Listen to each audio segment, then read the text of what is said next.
네, 안녕하세요. 백모 세뇌 탈출이 이번 주에 계속해서 전체주의 문제 이런 걸 다루면서 이 세계사적 흐름 속에서 대한민국 운명을 짚어보는 그런 프로그램을 했습니다. 오늘 그 종결판을 조성환 교수님 모시고 같이 나눠보도록 하겠습니다. 안녕하세요. 네, 안녕하세요. 그냥 말하자면 지금 세계사의 어떤 국면을 그냥 정리를 하면 어떻게 됩니까? 참 막 생각하면 그런데 딱 한마디가 떠오르네요. 전체주의와의 최종 결판. 인류는 여기에 지금 빠져 있습니다. 네. 사실상 이 세계가 전체주의와의 세계 이 최종 결판을 위해서 사실상 대전에 몰입해가고 있죠. 그런데 이 전체주의는 이제 거의 이 쿼드라고 우리 백모 대표님께서 잘 명명을 했습니다. 중국, 러시아, 북한, 이란 네네. 다 다릅니다. 근데 공통적으로 우리가 왜 전체주의로 이야기를 하냐 그러면은 기본적으로 절대 권력이 인류사에서 국가든 국가의 또 영수, 총통 뭐 등등 해서 개인성과 자유는 사라지고 궁극적으로 초독재 사인방이 리드를 하고 있습니다. 이 네 개 나라들이 사실은 각각입니다. 네. 그거를 한번쯤 쭉 잘 말씀을 정리를 해오셨는데 최종판으로 한번 정리를 해주시죠.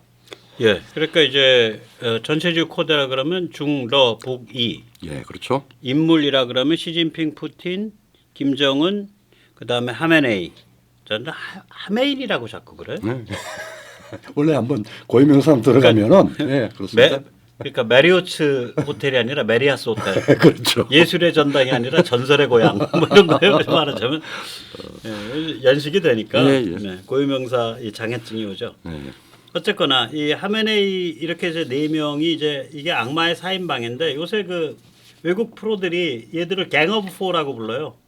그 옛날에 그 모택동에 그 사인방 있었잖아. 그렇죠. 뭐 그 사인방을 두고 중국 그 등소평 이쪽 그러니까 이제 개혁파가 사인방 갱 오브 포. 그러니까, 예. 그러니까 네 마리 갱단. 갱단. 네, 그렇죠. 사인 갱단이라고 불렀었는데 네. 이 넷을 네. 그러니까 푸시 김하를 이게 사인방 예. 갱 오브 포라고 부르더라고요. 그래서 그렇죠. 외국 기사들 보면 어쨌거나 그게 이제 전체주의 아니에요. 그렇죠. 근데 그 사국 사색인데 각각 짚어봐라. 예, 예.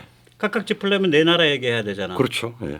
이야기 길어지잖아. 예, 예. 괜찮아요? 예, 괜찮습니다. 예, 얘기 길어지니까 그 전에 먼저 돈 얘기 드리고 예, 예. 돈이 중요해. 예, 세뇌 탈출 자유구독료 부탁 말씀 올립니다. 아시다시피 세뇌 탈출은 광고가 잘 붙지 않습니다. 예, 붙더라도 천천히 붙는 경향이 있습니다. 도와주시면 보다 좋은 컨텐츠로 찾아뵙는데 커다란 힘이 되겠습니다. 감사합니다. 이게 제가 말씀을 드렸었는데 그때 이렇게 제가 그림으로 말씀 못 드렸어요. 이제 그림으로 말씀드릴게요. 중국은요, 이게 족보가 좀 복잡합니다. 좀 약간 개족보예요. 그 태평천국의 그 잔인한 농민 반란 에너지하고 예. 마르크스 레닌의 잔인한 현대적 방식의 폭력혁명 두 예. 개를 결합시킨 거예요. 그렇죠. 원래 마르크스 레닌 체제에서는 농민 반란이란 개념이 없어. 공산주의에서 농민은 페선트고 예. 페선트는 근성이 못돼 먹은 존재이기 때문에 혁명의 주력군으로 의존을 안 해요. 그렇죠. 원래 오리지널 공산당에서는. 보편적 아닙니다. 예. 그런데 이 둘을 짬뽕을 시켰어. 그렇죠. 그러니까 이 짬뽕은 사실은 나가사키의 발명품이거든요. 그렇죠. 그런데 모택도 이걸 이제 말하자면 카피를 해서 예, 예. 혁명 레시피 짬뽕을 만든 거지. 그렇죠. 불그레하게. 예, 예, 예. 그래서 이제 모택동이라는 인물이라고 써도 좋고 예. 태평천국과 마르크스 레닌의 짬뽕이라고 읽어도 좋아요. 예, 예. 그런데 지금 중국 공산당은 또 모택동과 등소평의 짬뽕이야. 그렇죠. 그러니까 이게 좀 두 번 짬뽕이라는 그러니까 이중 짬뽕이 지금 중국이죠. 그게 중국 특색 사회주의라고. 예. 자, 중국 이래요. 그렇죠. 그러면 이런 식이냐? 러시아는 아닙니다. 러시아는 또 이게 세 개의 요소가 짬뽕된 거예요. 하나는 그 러시아를 자기들이 모스크바를 제3 로마라고 부르잖아요. 제1 로마는 이탈리아의 로마. 제2 로마는 이 이탈리아 로마가 붕괴된 후에도 약 1000년 가까이 900년 이상 그 기독교를 유지하는 그 성체가 되었던 비잔티움. 비잔티움이요. 그렇죠. 지금 이제 콘스탄티노플. 예. 지금 이름도 콘스탄티노플인가 아니죠? 지금은 뭐라 그러나 모르겠다.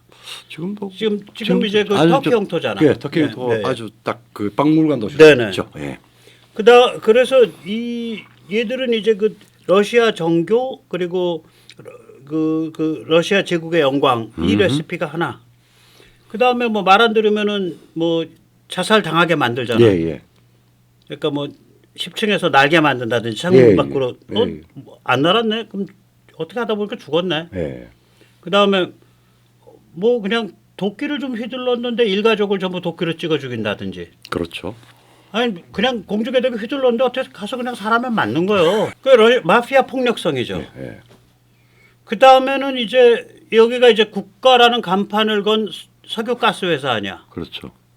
이 세 개를 합치면 지금 현재 푸틴의 러시아가 나오는 거예요. 그렇죠.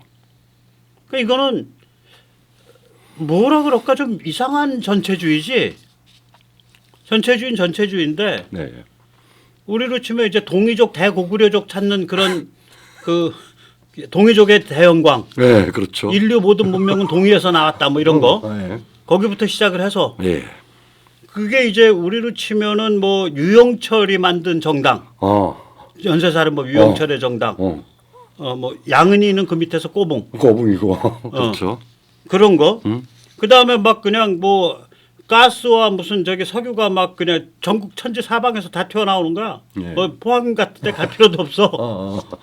우물 파면 나와. 그렇죠. 이 셋이 결합한 그런 케이스 이게 지금. 물보다 가스가 많고 물보다 석유가 많은 그런 거죠. 그렇죠. 예. 네. 그럼 거기서는 담배 잘못 피우면 가스전 폭발하지. 그렇죠. 그 네. 정지하는 폭발 안 합니다. 그다음 북한은 좀 또 특이해요. 네. 북한은 이 건물 보시면 알아요. 오른쪽 만수상궁전. 네. 이 영묘잖아. 예. 부자지간에 같이 들어가 있잖아. 김일성, 김정일. 그러니까 여기는 민족신이에요. 민족신을 내세운 전체주의야. 그다음에 이란은 또 좀 웃기죠. 이 하메네이 할아버지 얼마나 인자해. 그렇죠. 이 그 아름다운 그 저게 참 어여쁜 이 어린애들한테 이 이슬람 알라신의 그 사랑을 가르치고 있잖아 지금. 예. 그런데 본 얼굴은 이 그 바그다드에서 참살당한 솔레이마니 같은 거 아니에요. 예.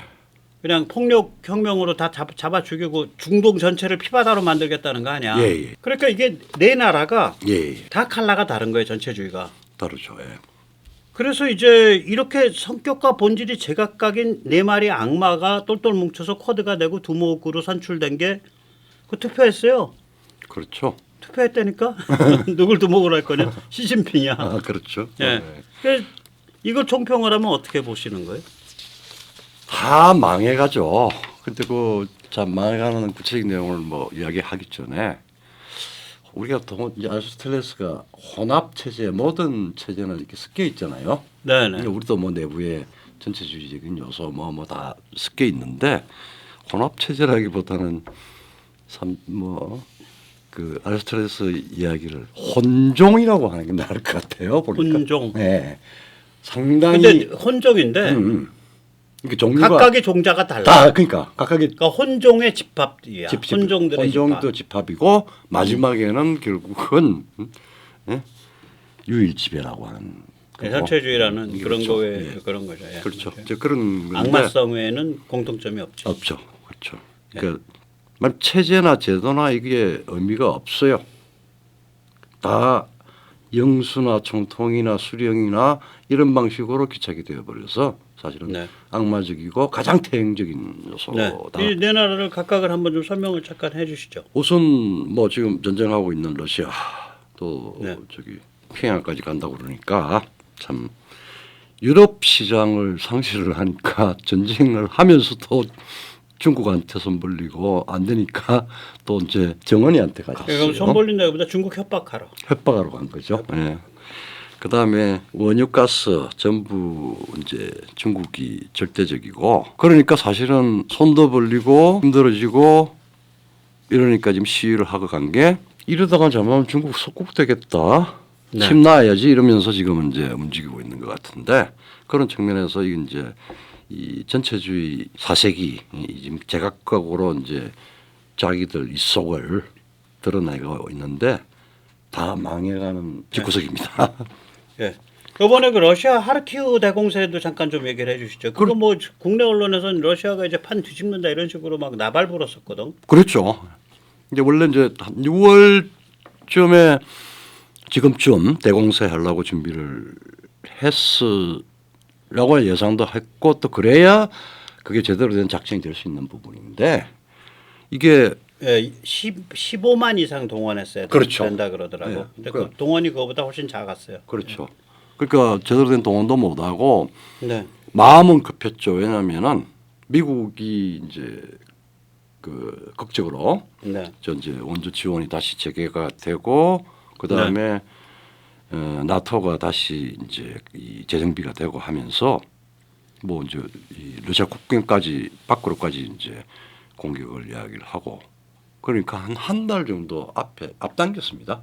제대로 된 체계적인 동원도 안 되고 한 상태에서 땡기니까 준비가 엉성해졌죠. 그래서 하루에 한 1,000명씩 아마 죽어나갔을 겁니다. 사상. 예. 예, 죽은 게 아니라 사상. 죽고 부상하고 사상이죠. 예, 한 1,000명 꼴을 봐요. 그렇죠. 그러니까 뭐 얻은 거 없이 그냥 소집만 했죠. 예. 러시아는 폭망했죠 사실은. 그다음에 이제 중국입니다. 이미 사실은 중국은 뭐 스스로 자폐했죠. 스스로 문 닫아 걸고 아주 망상에 저기 폐쇄를 했는데 원래 이미 상당히 체계적으로 차이나 딜리스킹이라고 하는 게 이 적용되고 있었던 거 아닙니까? 네, 준비되고 있었지. 그 준비되고 있었죠. 그리고 2년 전에 2년 반이 다 돼가네. 네. 러시아하고 이제 한판 해서 역성을 들었습니다. 근데 이게 더 악화됐습니다 내부적으로. 예, 그렇죠. 그러니까 저 러시아 역성을 들은 거죠. 이제 우크라 침공에서. 그렇죠. 예. 야 이런 너 벌려, 다 지원하마 뭐 이런 거죠. 근데 이제 그 당시에 시진핑의 계산은 푸틴이 일 벌리면 성공하겠네. 배팅한 겁니다. 그런 거죠. 근데 스스로 자기 스스로 목줄을 더 지금 땡긴 것입니다. 예, 더 옥죄게 됐죠. 차이나 딜리스킹의 강도와 그다음에 범위가 훨씬 더 커졌죠. 유럽이 점점, 이제 예. 차이나 디리스킹에 참여를 하고 이 할 미친 수밖에 놈들이 없죠. 러시아를 역성을 들어? 당구를 좀 쳐봤어야 되는데 이 당구를 뭐 안 하는가 봐요. 저는 당구 안 쳐도 계산하는데. 그러니까 아마 저 청소년기에 저 섬서성 산시성에 그 뭐 토굴 같은 데서 살다 보니까 뭐 그런 게 없는 거지. 예, 예. 단면적인가 봐요. 유럽이 이번에 중국에 대해서 아주 그냥 철퇴를 내렸죠. 미국만 무슨 관세하는 줄 알았는데 네. 이 중국산 이제 전기차의 기존에 10%를 뭐 10% 같으면 통상적이죠. 뭐 조금 세지만 38%를 추가를 해서 네. 48% 관세 때려버렸습니다. 네, 차종에 따라서. 차종에 따라서. 네, 그러니까 네. 이제 고급 차종은 38까지 올라가. 네. 그리고 뭐 이미 그러니까 너 팔지 마라 이거지. 팔지 유럽에서. 마라, 팔지 마라 이거지. 그렇죠. 그 지금 저 진핑이 기절했다는 거 아니야? 기절한 게 아니고 맞박에 38 딱 찍어놓고 38선을 왜 넘으셨나요? 말하면 중국 공산당이 38.1%거든. 말하면 중국 그 은행에서 돈 받아가지고 완전히 그냥 찍어냈다가 안 팔리고 하니까 들판에 그냥 전기차가 막 쓰레기로 그냥 넘쳐나고 있다는 거 아닙니까? 그리고 이제 예, 그 중국 차이나 딜스킹의 육각형 예, 육각 예. 구조에 대해서 좀 설명을 해주시죠. 이거 사실은 제가 좋아서 이걸 쓰자고 했는데 제일 먼저 첨단 제품에 대한 전쟁이 사실 굉장히 빨리 시작이 됐는데 반도체 첨단 기술은 저희 지금 대표적으로 네. 차단이 됐고 지금 차단이 일반화가 된 거고 그 다음에 예. 이제 오른쪽으로 돌면 무역 제재 해가지고 이제 관세 전쟁을 했는데 그때 이제 트럼프 때 했을 때 별로 그렇게 큰 재미는 못 봤는데 뭐 계속 이제 더 확대가 되면서 다른 거하고 이제 소위 헥사곤이 서로 연결되면서 이 부분이 네. 이제 중국의 그 경제를 옥죄죠. 그 다음에 이걸로 되니까 글로벌 분업 구조, 밸류 체인 뭐 이런 네. 것들이 이제 변경을 하고 있고 이거는 중국 자체도 말리지 못하고 동남아시아라든지 뭐 특히 동남아 쪽으로 이제 이전을 해 나가는 부분입니다. 그리고 또 우리도 상당한 부분은 그러니까 우리가 찬스가 있어요. 예. 우리가 찬스가 있죠. 예. 네. 우리가 지금 중국이 그 수출 상대국 중에 예, 예. 동남아가 1위, 1위. 2위가 미국, 3위가 중국이에요. 우리가. 그렇죠. 근데 동남아도 그래. 네. 동남아도 최근 들어서 이번 달, 지난달부터 1위가 미국, 2위가 중국이에요. 그러니까. 그런데 그 미국의 격차가 커 1위에. 그래가지고 중국과 홍콩을 합치면 원래 둘을 따로 하자 하거든. 홍콩은 네. 중개무역이라. 그러면 여전히 중국, 홍콩이 미국보다 큰데 네. 그게 그 차이가 옛날에는 어마무시했거든. 중국, 홍콩 합치면은 미국보다 엄청 컸었는데 요새는 그게 많이 줄었어요. 그러니까 좀 골로 가는 것이 뭐. 예. 그렇죠. 걸로 가죠. 그 한번 저기 방향이 잡히면은. 네. 그리고 그다음에 또 네 번째는 이 네 번째는 이 별로 그렇게 많이 주목을 안 하는데 학자들도 그렇고 미국의 군비가 초초초 격차로 교체되고 있습니다. 그렇죠. 이게 그냥 탱크 몇 대 뭐 5세대 전투기 몇 대 이런 문제가 아니에요. 그러니까 네. 차원을 달리하는 이 초격차 기술로 새로이 군비가 교체가 되고 있다는 겁니다. 그러니까 엊그저께 CSIS 요새 CSIS 예. 무섭잖아. 예. 거의 먼저 번의 이야기를 CSIS가 미국 행정부가 움직이기 한 두세 달 전부터 딱딱 질르더라고. 예. 무서워요 요새 하는 거 보면. 음. CSIS 보니까 엊그저께 제목이 뭐였냐면 그러니까 우주를 군사 영역으로 통합하는 것. 어떻게 통합할 것인가. How to integrate space into our military force인가 뭐 military domain인가 그래요. 그렇죠. 예. 그러니까 이게 지금 이게 참 게임이 안 되는 거죠. 그렇죠. 네, 그다음에 다섯 번째.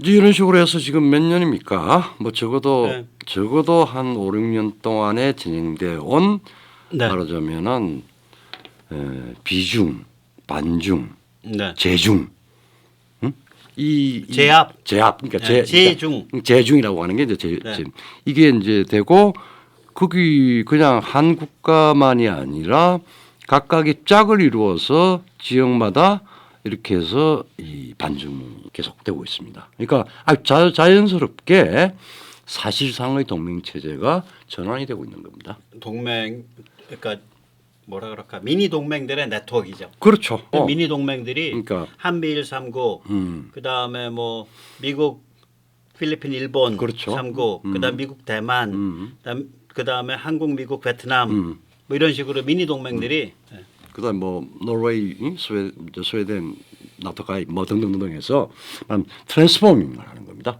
뭐 노르웨이는 했고 저기 지금 스웨덴, 핀란드 말씀하시는 아, 스웨덴, 그건 이제 핀란드하고. 중국을 직접 겨냥한 건 아닌데 뒤에서 이제 러시아를 저렇게 딱 비수로 겨누면은 중국이 힘을 못 써. 그것도 러시아가 말하는 PNG가 네. 그 절대적인 힘을 발휘할 거라 생각했는데 노르웨이가 존재하고 있었다. 네네. 하여튼 어쨌든 자 이제 그 중러 부기 중에 이제 중국, 러시아 했고. 네, 그다음에 북한 이제 좀 해주시죠. 그다음에 대만도 있고 대만 자주국방. 또 대만 자주국방. 있고. 그래서 이게 헥사고날 이 네. 그 차이나 딜리스킹 네, 그 구조가 지금 돌아가고 있는 거지. 있습니다. 예. 네. 벌집에 갇혀서 돌아가시는 거요? 그러니까 벌집에 갇혔네요. 헥사곤이 이제 벌집이. 예. 예.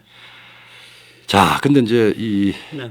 문제는 이제 우리 저기 평양 북한의 문제가 있는데 러시아하고 이 푸틴과 정은이가 바람을 피운다라고 하는 게 소설 나옵니다. 예, 이제 뭐 불륜 관계 예. 들어간 거지. 그러니까 이제 여기에서 전체적으로 뭐 중국이 뒷배이면서 뭐 후견자이면서 사실 특수부대를 다 하는데 그러니까 북한이 중국의 특수부대. 그렇죠. 예, 그런 관계죠. 그런데 예. 갑자기 푸틴이 지금 아주 열심히 그러니까 공을 우리는 들고 이제 있습니다. 북한의 핵과 미사일도 중국의 핵과 미사일로 보는 거 아니에요? 그렇죠. 관점이. 그리고 뭐 그게 예. 사실은 거의 뭐 검기같이 이야기 안 하고 있었는데 우리가 한참 이야기하고 난 뒤에 미국에서는 그 얘기 나오고. 원래 나왔잖아요. 예. 그리고 그러면 중국이 북한의 핵과 미사일을 그 통해서 얻으려는 목적은 뭐예요? 목표는 전략적 목표가 있을까요, 나름? 강압이죠. 우리 한국인을 심리적으로 강압하는 겁니다. 울게 만드는 거죠. 그러니까 쫄게 우리 중국이 중국말 잘 들어야 너희를 북핵으로부터 구원해 줄 거야, 임마. 그렇죠. 이거지. 시에 감사합니다. 네. 네, 진핑의 아재 병 주고 감사합니다. 약 주고 하는 네. 거는 우리야 뭐 이야기죠. 그다음에 그게 이제 우리 쪽으로는 또 하나는? 그다음에 주한미군이 존재하는데 주한미군 주일부군의 군사적인 요소에 대해서 강압을 하는 거죠. 너 지금 군대 다 와 있는데 네.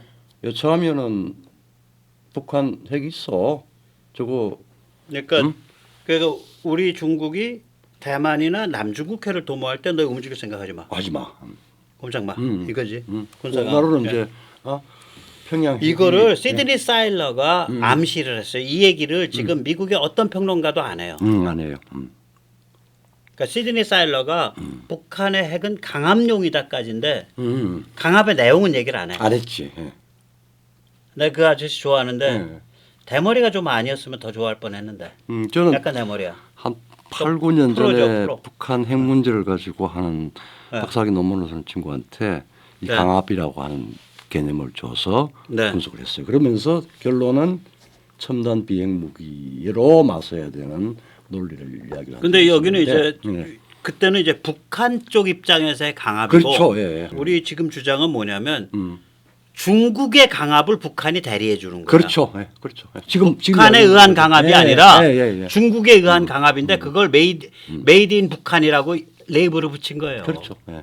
예. 자, 그다음에 두 번째로 이제 북한은 중국의 안보에서 가장 중요한 전략적인 깊이, 즉 스트래티직 뎁스가 즉 뭐냐면은 북한이 자유화가 된다든지 북한이 한반도가 현상 변경된다 그러면은 중국의 심장부가 한국군이나 미군 앞에 노출되는 거죠. 완충이 없어지는 겁니다. 그렇죠. 예. 그걸 군사학에서는 그 완충지대 그걸 전략적 깊이라고 그렇죠. 그러거든요. 예, 예. 스트래티직 뎁스. 예, 예. 그러니까 북한이라는 존재가 예. 중국의 심장부 베이징 일대를 보호해주는 살집이죠. 모택동의 말처럼 입술이 없어지면 이빨이 시리다. 이빨을 보호해주는 살집이란 말이에요. 근데 북한 한반도에서 사단이 벌어져 가지고 북한이 자유화됐다. 예, 예. 그러면 중국 심장부가 그냥 한국군이나 미군한테 고스란히 노출되는 거죠. 시장 노출되죠. 심장부. 심장부죠. 심장부가 바로 노출되는 겁니다. 그런 거죠. 예. 자, 그런데 이제 북한이 예. 중국을 보호해주는 완충이고 하는 국가가 이제 러시아하고 바람을 피우기 시작을 했죠. 중국을 협박하는 것이다라고 하는 양태를 읽어내야 러시아 되는 푸틴의 겁니다. 방법은 중국 협박욕이다. 너희들 말이야. 중국이 우리를 쥐어짜면은 우리는 한반도에 불질러 버린다. 뭐 이런 겁니다. 예, 예. 푸틴과 김정은의 공통적인 네네. 이제 몸부림이죠. 네네네. 자 그리고 이제 마지막 북중러의 전체주의 코드의 마지막 이제 타자 나오시겠습니다. 이란에 이란이죠. 대해서 잠시 예. 말씀을 해주시죠. 얼마 전에 대통령이 그냥 예. 안개 자욱한 헬기에서 사라져 버렸죠. 엄원사당했습니다. 네. 까딱하다가는 지금 하메네이 최고 지도자 차남이 세속 권력을 지금 승계할지도 모른다라고 하는 상황입니다. 네네. 그러니까 세습 왕정에 반대해서 호메니가 이슬람 공화국을 네. 만드는데 이제는 이슬람 이 신정이 아니라 왕조까지 될 판입니다. 이슬람 왕정이지. 왕정까지 그러니까 이슬람 공화국이라는 듣도 보다 못한 국채를 국채 신정입니다. 국채야 그 신정인데 네. 그러니까 투표한다고 문의를 뒤집어 씌운 신정 체제인데 예. 이제는 투표도 없이 그냥 이제 혈족으로 이제 혈족으로 승계되는 세습되는 이제 왕정으로 넘어갈 판이에요 지금. 그렇죠. 예 그런 거죠. 그리고 이제 두 번째 그러니까 말하자면 이제 뭐 아주 추잡한 신정 왕정 전체주의로 될 가능성이 예. 큰 나라죠. 그다음에 이러니까 뭐 살림이 제대로 되겠습니까? 네. 나라 경제가 아주 거들났습니다. 네. 이제 우리가 주로 알만한 나라들 중에서 하이프 인플레이션 그 이제 뭐 민초가 가장 괴로운 게 사실은 이건데 네. 수십 % 이상 인플레이션을 현상이 이제 보이는 나라가 몇 군데 있죠. 뭐 터키, 이란, 아르헨티나, 그다음에 뭐 이보다 더 심한 뭐 베네수엘라도 있었는데 네. 어쨌든 그런 상태로 민생고가 이제 완전히 거들난 상태다. 네. 이게 참 그러니까 이 사국 사색의 공통 특징 망해가는 집구석이다. 그렇죠. 그리고 아, 악마성이 있는 전체주의 체제다. 사람 이저 복중러이에. 정상화될 수 없다라고 하는. 네, 그런 상태죠. 자 이렇게 이제 뭐 우리가 많이 집중을 해야 될 게 푸틴이 방북 자체가 사실은 단순히 뭐 정은이하고 푸틴하고의 미래가 아니라 사실은 중국을 협박하는 카드라고 하는 게 아주 깊이 읽혀져요. 근데 네. 그런 메시지를 읽는다 그러면은 이게 왜 그런가라고 하는 데 대한 의문점이 날 겁니다. 그게 네. 어제 잘 설명을 하셨는데 다시 한번 딱 네. 우리 시청자들이 다 알 수 있게 한번 요약을 그러니까 해주시죠. 지금 네. 러시아는 중국이 아니면은 나라 문을 닫을 지경입니다. 그렇죠. 그러니까 가스를 팔 데도 없고 원유도 한 30%를 중국에 팔거든요. 그렇죠. 인도가 한 20% 사가는데 인도가 언제 배신 때릴지 모르잖아. 그렇죠. 그 중국에 매달려 있고 또 전쟁 물자도 중국으로부터 오고 있고 직접적 무기는 아니더라도 부품이라든지 공작 기계 같은 거요. 그 무기 깎을 때 쓰잖아. 중국으로부터 수입이 1000%인가 증가했어요. 그렇습니다. 서방의 공작 기계를 안 파니까. 그래서 이게 그러니까 이제 진핑이 아재가 하자는 대로 그냥 푸틴 아재는 질질 끌려 다니는 거예요. 들어가죠. 야 왼쪽으로 가자 그럼 왼쪽 가. 오른쪽 가자. 오른쪽. 야 너희 중앙아시아 컨트롤하고 있잖아. 네 그렇지. 우리가 중앙아시아 컨트롤하고 있지. 그 우리가 잠깐 빌려서 우리가 컨트롤 해줄게. 우리가 중앙아시아 정상회담 좀 처음으로 한번 열어볼게. 너 옆에서 박수 좀 쳐라. 그 중앙아시아 정상회담 열었잖아. 그렇죠. 그 그냥 푸틴 뺨을 갖다가 그냥 거의 그 이빨이 한 10대 개 뽑히도록 때린 거예요. 그 사건이. 그 작년 5월 18일. 그 러시아의 두기인 같은 친구도 네. 네르친스크 조약이 어떤 의미를 갖는지를 모를 거예요. 그래서- 그러면은 그게 오랫동안 역사화되었지만 그게 그냥 무용지물이 될 수도 있죠. 그런 두려움을 푸틴은 갖고 있는 거지. 그리고 이제 러시아도 지배 계급이 있을 텐데 예. 푸틴한테 얼마나 압력이 들어가겠어요. 이렇게 되다 우리 중국한테 먹힌다. 그러니까 푸틴은 뭔가 중국한테 안 먹히는 비장의 한 수가 있다는 걸 증명을 해야 돼. 네. 그 비장의 한 수를 딱 보니까 한반도에서 전쟁 일으킬 수 있으면 중국 망하네. 그러면 한반도에 전쟁이 나면 일단 러시아는 일단 완전 범죄로 빠져나갈 수가 있어요. 그렇죠. 아니, 내가 일으켰나? 정원이가 일으켰지. 물론 러시아 기술 썼지. 근데 뭐 러시아 기술 가져갈 때 정원이가 전쟁이 한다고 가져간다? 그냥 우리한테 그냥 가져간 거지. 우호적으로 서로 왔다 갔다 한 거지. 그러니까 러시아는 면피가 돼. 근데 한반도에서 전쟁이 났다. 그러면 이거는 중국은 완전히 박살나는 거 아니에요. 푸틴이 급했어요. 그러니까 푸틴이 내가 중국한테 협박을 할 수 있는 카드가 뭔가 하니까 아무것도 없으니까 나 뚜껑 열리면은 한반도에서 불 지를 수 있어. 이걸 증명하려고 지금 평양을 가는 거예요. 이게. 그러니까 우리 저기 대한민국이 저기 우크라이나에 직접 저기 군수 지원, 무기 지원을 안 해서 고맙다 이렇게 이야기를 하고 한 2주도 안 돼서 그러니까 여러 가지 복잡한 시그널 하는 거야 지금. 하는 거죠. 근데 이제 이게 이제 푸틴의 이제 스탈린 따라하기잖아. 예. 6.25 때가 딱 이거거든. 네. 실제로 맨 마지막을 다 까면 주범은 스탈린이야. 그렇죠. 네. 근데 완전 범죄여서 스탈린은 싹 빠져나갔어. 러시아는. 한반도에서 전쟁 터지니까 100만 명 죽은 건 어디야? 중국이에요. 300만 파병해서 100만 명 죽었어. 그다음에 한반도에서 전쟁이 안 나고 혹은 그 6.25가 없었고 그 어디야 그 그때 연안파가 북한 인민해방군을 지배하고 있었잖아요. 그렇죠. 네. 무정. 총을 갖고 있는데 까불면 그렇죠. 다 잡아 죽이면 되는 건데 그 연안파가 보존이 됐었으면 지금 북한은 중국의 충성스러운 위성국까지 뭐 주체 이런 거 떠들면서 못 가불어. 세 번째는 신나게 그래서 싸웠으면은 무기라도 총알이라도 공짜로 줘야 될 거 아니야. 그렇죠. 그 총알 한 발값까지 소련이 다 받아갔어요. 다 챙겨갔죠. 그러니까 이게 열받아가지고 대약진 할만하다니까. 나는 국려지책이죠. 사실. 나는 6.25 때 이 세 번 껍데기 벗겨진 거거든. 모택동. 그러니까 모택동이가 껍질이 두꺼워요. 보니까 세 번 벗겨지면 우리는 그냥 그 뼈나 뭐 혈관 같은 게 나올 것 같은데 끄떡 없잖아. 껍질이 세 번 벗겨졌어요. 100만 명 사상자에 연안파 괴멸에 그다음에 무기대금 땡전 한 푼까지 다 갚는 거. 그 아주 여러 가지 껍질이지. 껍질이 두꺼워. 그래서 사실 저기 우리 전쟁 바로 끝나고 난 뒤에 네. 모택동이 실각할 뻔했잖아요. 유석이하고 그렇지. 정석평한테. 왜냐하면 전쟁을 치르고 난 뒤에 아까 책임을 100만 주인데 책임져야지. 한 20만 18만 얼마가 죽었고 뭐 어떤 사상자가 800만 됩니다. 네, 사상자 그러니까, 100만이에요. 100만이죠. 근데 이제 그러니까 그 국가 능력이 도대체 그렇다고 또 저기 뭐야 뭐 얻은 것도 없고. 미국한테도 뭐 할 수도 없고 예. 그래가지고 그냥 바로 대학진으로 56년에 그냥 확 선을 하죠. 그래 자기 권력 게임 하려고. 권력 게임 그래서 한 하려고. 7천만 굶어 죽은 거 아니에요? 그러니까 6.25에 대한 대가는 대학진으로 치렀다. 난 그 얘기를 가끔 해요.